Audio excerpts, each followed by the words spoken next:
वसई विरार महापालिका निवडणुकीमध्ये आता पैसे पकडण्याच्या घटना ज्या आहेत हे आता समोर येताना आपल्याला पाहायला मिळत आहेत। मध्यरात्री 2:30च्या सुमारामध्ये जवळपास 10,09,000 पकडले असल्याचा गुन्हा जो आहे पेल्लार पोलीस ठाण्यामध्ये दाखल झालेले आहेत आणि ते जे पैसे आहेत हे भाजपाचे होते असा आरोप जो आहे बवियाचे उमेदवार प्रफुल्ल पाटील यांनी केलेला आहे। सध्या माझ्यासोबत शिवसेना शिंदे गटाचे बोईसरचे आमदार विलास तरे आहेत। सर, काय सांगणार की आरोप होतोय रात्री जे पैसे पकडलेले आहेत हे महायुतीचे होते? सकाळी न्यूज चॅनलच्या माध्यमातून मी ते पाहिलं आणि त्या संदर्भात मला वाटतं गुन्हासुद्धा दाखल झालेला आहे। परंतु हे पैसे जे होते हे ॲक्टिवाच्या संदर्भात मी पाहिले आणि किती रक्कम होती ती मला माहिती नाही, परंतु आपल्या माध्यमातून मला आता समजलं की 10,09,000 असे आहेत। परंतु ते नक्की भारतीय जनता पार्टीच्या माध्यमातून पैसे वाटले जात होते की त्यांच्यावर कोणीतरी षडयंत्र केलेलं आहे विरोधकांनी आणि ती फक्त थैली पिशवी जी आहे ती कमल फुलाची दाखवून ना कदाचित विरोधक ही अशी पद्धतीने षडयंत्र करू शकतात। तर माझा संशय आहे की हा विरोधकांचं षडयंत्र पण होऊ शकतं, पण जे काय असेल ते चौकशीनंतर सिद्ध होईल। पण सर, हे जे पैसे आले होते एका फॉर्च्युनर गाडीमधून आले होते आणि त्या फॉर्च्युनर गाडीवरती शिवसेना जिल्हा प्रमुख असं नाव लिहिलेलं होतं। त्या गाडीतून ह्या जे 2 पिशव्या आहेत ज्या पकडल्या गेल्यात त्या ॲक्टिवा चालकांना दिल्या आणि काही अंतरावरती पुन्हा गस्तीमध्ये कार्यकर्ते आणि पोलिसांनी ते चेक केलं असताना ही सगळी घटना समोर आली आहे। त्यामध्ये एक कमळची निशाणी असणारी एक थैली होती। शिवसेनेचे जिल्हा प्रमुख हे मध्यवर्ती कार्यालय जे आहे ते गोखिवरा तिथे त्यांची गाडी होती आणि हा प्रकार घडलेला आहे पेल्लार पोलीस स्टेशनच्या अंतर्गत।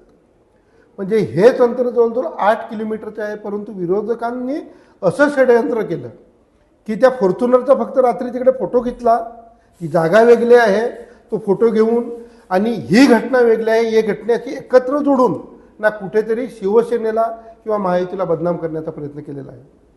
काय वाटतं सर ह्या सगळ्या निवडणूक प्रक्रियेमध्ये, कारण पैशाचा अमाप पाऊस होतोय असा विरोधकाकडून आरोप होतोय, ह्या सगळ्या 2 दिवसाच्या घटनाक्रमामध्ये आपलं काय आव्हान असेल? मी निवडणूक आयोग असेल, पोलीस प्रशासन असेल, सर्वांनाच एकच विनंती करतो की आपले जे नाके आहेत, चेकपोस्ट नाके असतील किंवा तुम्ही गस्त घालत असतील तिथे ते स्ट्रॉंग करा। निवडणूक ही पारदर्शक झाली पाहिजे आणि कुठूनही पैशाचा वापर झाला नाही पाहिजे ह्या मताशी मी ठाम आहे आणि अशा पद्धतीचं नियोजन करा की पारदर्शकपणे निवडणूक झाली पाहिजे आणि कुठल्याही परिस्थितीत कुठेही पैशाचा वापर झाला नाही पाहिजे किंवा दडपशाहीचा, दडपणाचा, दादागिरीचा सुद्धा वापर झाला नाही पाहिजे।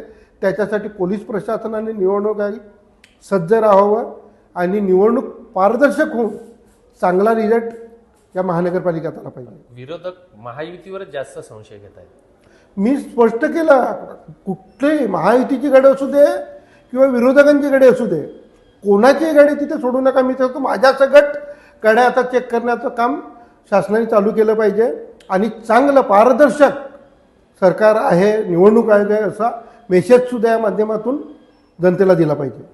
निश्चितच हे होते आमदार विलास तरे आणि जी रात्री नालासोपाऱ्यामध्ये जी रोख रक्कम 10,09,000 सापडलेली आहे याचा महायुतीचा किंवा शिवसेना किंवा भाजपाचा कुठलाही संबंध नाही आहे। कदाचित विरोधकाचं हे षडयंत्र पण असू शकतं, भाजपाचे पिशव्या दाखवून किंवा सेनेचं फोटो दाखवून आम्हाला बदनाम करण्याचं षडयंत्र असण्याची शक्यता सुद्धा त्यांनी वर्तवलेली आहे। त्यामुळे केलेले आरोप हे त्यांनी फेटाळून लावलेले आहेत आणि निवडणूक आयोगाने प्रत्येकाची गाडी चौकशी करावी आणि ही निवडणूक पारदर्शक पद्धतीने पार पाडावी असं आव्हान सुद्धा त्यांच्याकडून करण्यात आलं आहे।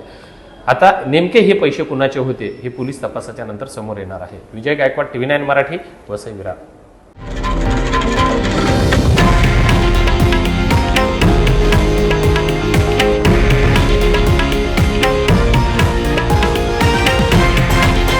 हे आहे देशातील नंबर 1 न्यूज नेटवर्क आणि आपण पाहत आहात TV9 मराठी, एकमेव।